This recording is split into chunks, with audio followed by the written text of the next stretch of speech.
Assalamualaikum warahmatullahi wabarakatuh. Kita bermohon semoga rahmat Allah senantiasa dicurahkan dan melahirkan keberkahan-keberkahan terbaik yang diridhai Allah Subhanahu wa taala.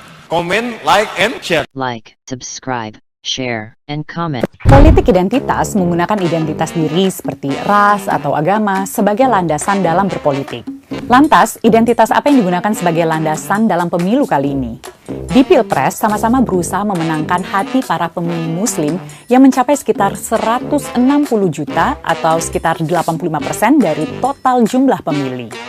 Indonesia ini kan yang menjadi simbolnya adalah soal agama. Ya. Agama menjadi simbol populisme. Ya. Sedangkan kalau di tempat lain kan isunya adalah soal anti-imigran lah, soal ekonomi gitu. Apakah memang agama satu-satunya atau agama hanya dipakai sebenarnya sebagai sebuah vehicle, sebuah sarana? Lalu yang lain-lain bisa diikuti di belakang gitu, bisa soal agama, bisa soal politik, bisa soal budaya, bisa soal imigrasi dan lain sebagainya. Berarti yang paling fundamental apakah betul ekonomi di sini? Keadilan sosial. Sesuatu yang memang tertera di dalam dasar negara Indonesia dalam Pancasila yang kelima, tapi yang sering mentok hanya sekedar menjadi jargon aja. Semua orang mungkin sepakat dengan hal itu, tapi jarang untuk diaplikasikan. Kalau Anies dianggap sebagai simbol perubahan, tidak ada nilai tambah apapun kalau tidak berani head to head dengan Pak Jokowi. Karena tidak akan muncul satu percikan itu, Bang, kalau tungkunya itu hanya berisi kayu yang beririsan. Karena pada prinsipnya, kalau menghindari polarisasi itu nggak mungkin dalam pemilu. Kalau mau menghilangkan polarisasi, hilangkan partai politiknya. Lo masih Stalin aja sekarang terjadi polarisasi, apalagi partai politik. Karena kekuasaan politik yang dicari itu cuma tunggal, presiden dan wakil presiden. Dan partai politik yang bertanding di 2024 begitu banyak. Jadi Bang Noel sebenarnya jangan terlampau alergi dengan polarisasi. Yang penting tidak menggunakan fitnah, hoax, membabi buta, dan menggunakan cara-cara kekerasan. Kalau saling menunjuk soal gagasan apa yang jual belikan, saya kira oke. Pendukung Jokowi misalnya dianggap menghamba terhadap infrastruktur. Nah, Anies ini apa penghambaannya? Pada ide dan apalagi nilai-nilai substansi pada demokrasi, tunjukkan itu sebagai nilai pembeda. Tunjukkan itu sebagai sebuah jenis kelamin yang berbeda. Bahwa rezim Jokowi saat ini tuh berbeda dengan yang akan datang di 2024 kalau mereka menang. Kan begitu, Bang. Nah, itu yang pertama. Yang kedua, kalau ditanya misalnya bagaimana kalau kemudian Anies disandingkan dengan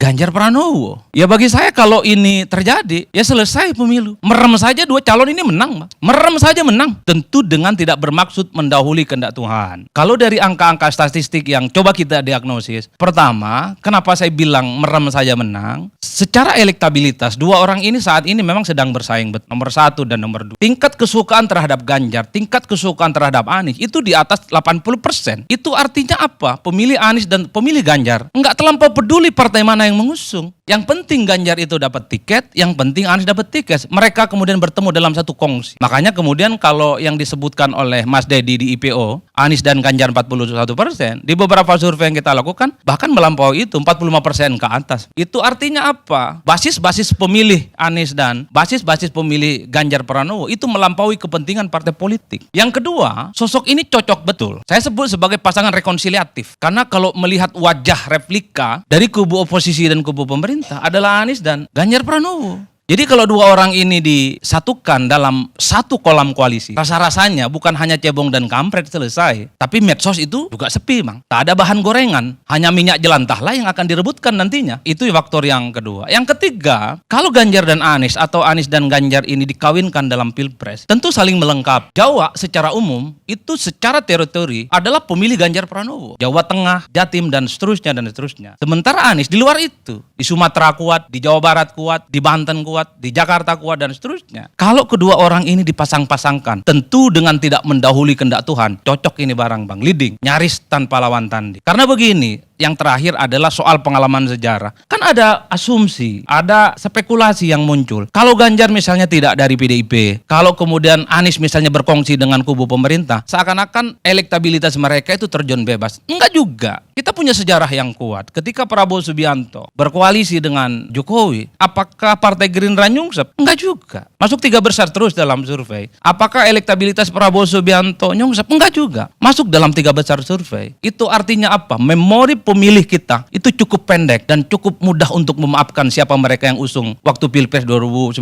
yang lalu. Nah, variabel-variabel inilah kemudian bisa menjelaskan kalau Anies dengan Ganjar atau Ganjar dengan Anies itu bisa selesai urusan politik elektoral. Tapi ini idealnya. Tapi seringkali dalam politik kita yang ideal itu seringkali oleh oleh kepentingan politik elit. Pertama, kalau Ganjar masih terikat dengan PDIP, agak rumit Bang. Waktu dulu misalnya ketika Nasdem mengumumkan Ganjar sebagai nominator Capres, itu tentu membuat hubungan antara PDIP dan Nasdem nggak nyaman. Ngeri-ngeri sedap betul Bang. Bahkan Ganjar mestinya senang karena masuk dalam radar partai yang lain. Tapi Ganjar langsung menepis. Baju saya masih merah, darah saya masih merah. Itu menegaskan selama Ganjar Pranowo masih di PDIP, selama itu juga agak sulit sebenarnya membayangkan Ganjar itu bisa bersatu dengan Anies Baswedan. Yang selanjutnya tentu saja, ini mengandung kabar buruk sebenarnya bagi partai-partai pendukungnya Anies Baswedan, terutama PKS dan Demokrat. Pertanyaannya adalah, kalau Anies coba untuk dipasangkan dengan Ganjar, lalu AHY mau dikemanakan Bang? Padahal elit-elit Demokrat hampir tiap hari di medsosnya, itu puji-puji Anies Baswedan terus sampai sekarang. Bahkan melampaui pujiannya terhadap AHY, coba yang. Wassalamualaikum warahmatullahi wabarakatuh. Terima kasih.